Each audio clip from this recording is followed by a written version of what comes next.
Bonjour à toutes et à tous et bienvenue sur 8 Mont Blanc. Nous sommes le mardi 13 août 2024. Au sommaire ce soir, après une saison de Pro B achevée à la 14e place, Aix-Maurienne Savoie Basket repart sur un nouveau cycle.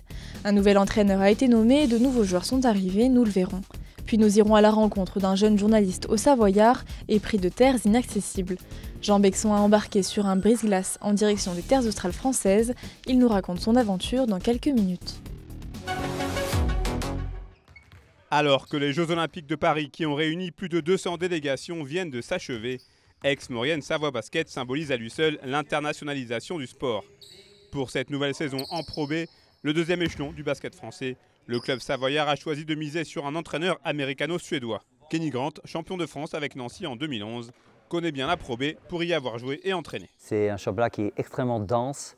Une chose qui est sûre, c'est que si on ne vient pas au jour J, que ce soit à l'entraînement ou on n'approche pas match par match, on va s'y perdre parce que chaque semaine, si on n'y va pas avec cette mentalité que ce match c'est le plus important match de la saison, on va passer à côté. On sait qu'il y a une histoire ici et je voulais faire partie de cette histoire, grandir avec le club.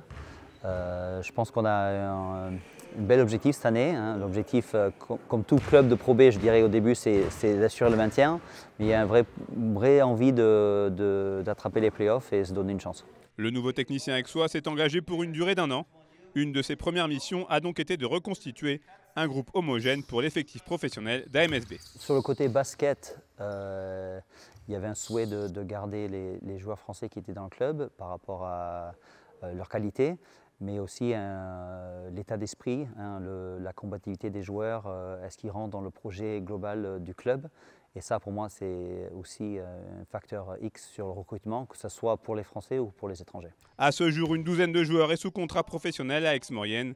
Avant le début officiel du championnat prévu dans pile un mois, il faudra trouver une alchimie entre les Français et les joueurs étrangers arrivés à l'intersaison, comme le meneur américain Ja'Cory Payne ou encore le pivot irlandais Neil Quinn. C'est là en plus avec un nouveau coach, quelques nouveaux joueurs, c'est là où on trouve le plus d'automatisme.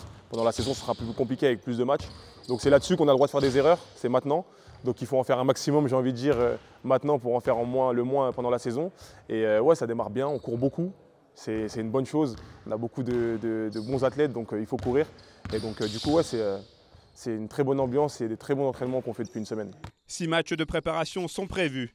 Pour les Savoyards, la saison de Pro B débutera avec un déplacement à Nantes et ensuite la réception de Hyères-Toulon. Avec une nouvelle formule et désormais 20 équipes présentes, la concurrence s'annonce plus ardue que jamais pour Aix-Maurienne Savoie Basket.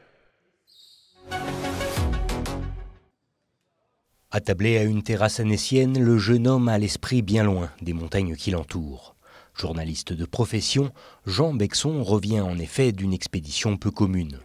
Engagé sur une mission de surveillance des terres australes et antarctiques françaises, il a embarqué pendant un mois sur l'Astrolabe, le seul brise-glace de la flotte tricolore. Un voyage initiatique, et ce à plus d'un titre. Quand on évoque le mot Kerguelen, précisément dans la littérature, ça évoque le mot inconnu, un petit peu désolé, etc. Mais vraiment, en fait, et c'est d'abord ce que les marins me disaient, c'est qu'il y a quelque chose de fabuleux dans ces espaces, à la fois dans les missions qui sont menées par les scientifiques, qui sont des missions que ce soit de la recherche fondamentale ou que ce soit de la recherche sur la sauvegarde des espèces, à la fois dans la diversité de la faune et de la flore qu'il y a sur place, à la fois dans les paysages. Je me dis, il y a quand même on a une portion de France sur le 6e continent, sur l'Antarctique, qui est juste magnifique, et c'est ce dont je voulais faire part aux lecteurs. Parmi les scientifiques, militaires et autres marins aguerris, le reporter s'est immiscé dans le quotidien rude des hommes qui ont choisi de vivre au bout du monde. Une mission essentielle, relatée pour la revue Conflit, spécialisée dans la géopolitique internationale. On est embarqué en tant que journaliste, on n'est pas embarqué en tant que touriste, etc. Donc il y a pour le coup un vrai travail de synthèse d'informations, de mise en forme d'informations. Il faut qu'on apporte au lecteur, qu'on évoque aussi les sujets, les débats qui entourent ces espaces que sont les terres australes et antarctiques françaises. Et ça, il y a un vrai travail pour le coup intellectuel de synthèse et d'écriture. Mais finalement, j'ai pris à peu près 3 jours pour le faire à l'issue du voyage, parce que j'étais encore, et le fait d'avoir pris des vidéos, d'avoir fait des interviews et d'avoir en fait une trace audiovisuelle en fait de tout ça, ça a facilité les choses. Un récit paru en juillet mais qui laisse déjà une trace indélébile dans la carrière du Haut-Savoyard. Car s'il nous confie d'être heureux de retrouver le lac d'Annecy et ses reliefs, une partie de son esprit erre toujours entre les eaux et les côtes qui resteront pour la plupart d'entre nous bien lointaines. S'il fallait garder une séquence, c'était vraiment l'arrivée sur la baie du Marin, donc c'est à Crozet. Et puis vous arrivez en Zodiac.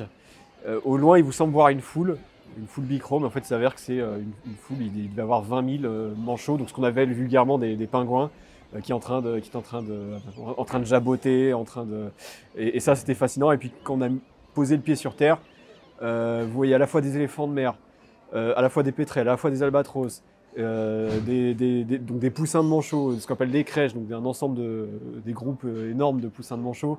Et ça, c'était faire des images de ça. Ça restera, ça c'est sûr. Une expérience de vie qui en appelle déjà d'autres. Piqué par sa curiosité, le journaliste a pour ambition de poursuivre dans cette voie, planifiant déjà un autre voyage dans les terres australes chaudes cette fois, des territoires français se situant au large des côtes de Madagascar. Il est connu comme l'un des plus grands philosophes des Lumières, Voltaire. Esprit libre et intellectuel engagé, il quitte Paris en 1758 après des désaccords avec le roi de France. Le dramaturge élit alors domicile au hameau de Ferney, à quelques kilomètres de Genève. Il va finir par décider d'arriver plutôt en Suisse à la base. C'est son éditeur Trameur qui lui propose de venir s'installer à Genève. Il y a la liberté de la presse qui l'intéresse énormément. Il va déchanter parce qu'on est quand même dans une société très puritaine. On n'aime pas le théâtre et Voltaire est un homme de théâtre.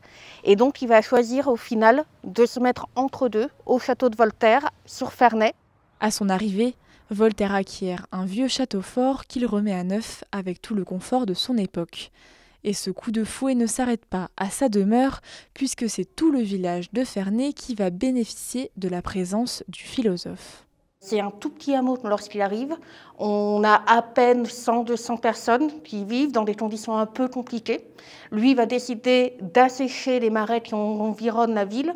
Il va aussi développer différentes manufactures. Et comme il a des contacts un peu dans toutes les cours européennes, il va se servir de ces contacts pour vendre la production de Ferney. À sa mort, 20 ans plus tard, Ferney atteint près d'1 millier d'habitants. En plus d'un développement économique, le petit village du pays de Gex devient un centre intellectuel européen où près d'une cinquantaine de personnes se pressent chaque jour pour rencontrer l'écrivain. C'est même plus que Paris. En fait, c'est vraiment toute l'Europe qui va rendre visite à Voltaire. Il a quand même une certaine renommée, et peut-être même plus qu'en France, plutôt en Europe. On va vouloir très vite aller voir le philosophe sur ces terres de Ferney, et on va vraiment avoir une foule très hétéroclite qui vient lui rendre visite. Il faut savoir qu'il correspond avec aussi des grands noms. Un de ses principales correspondants, c'est quand même Catherine II de Russie. Aujourd'hui, le petit hameau du Genevois français a bien changé, multipliant par 10 sa population. En hommage au philosophe qui l'a tant aidé, la commune est devenue officiellement Ferney-Voltaire en 1878, soit 100 ans exactement après sa disparition. Preuve, s'il en fallait, de la trace indélébile laissée par le patriarche de Ferney. Nous arrivons au terme de ce journal. Merci à tous de votre intérêt pour l'actualité locale sur 8 Mont-Blanc et merci à toute l'équipe. Tout de suite, c'est l'heure de la météo de Thierry Paulme. Retour de l'information demain à 18 h. D'ici là, belle soirée sur 8 Mont-Blanc.